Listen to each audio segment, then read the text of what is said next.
सलाम है उनको जो फ्रंट लाइन पे हैं, हमारी जानें बचाते हैं, हमारे लिए काम करते हैं।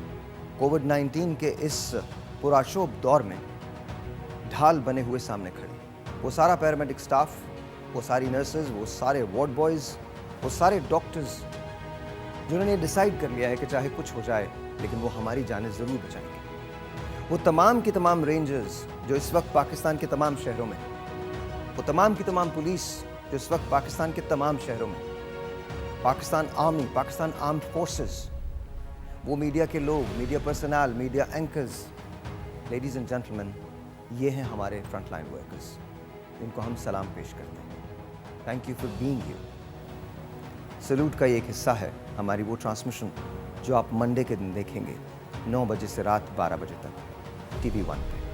आप भी इसमें हिस्सा बने और हमारे सैल्यूट के साथ साथ आप भी इनको खिराज तहसीन पेश कीजिए, क्योंकि बिलाशुबा ये लोग वो हैं जो हमारी हिफाजत करते हैं। सलाम।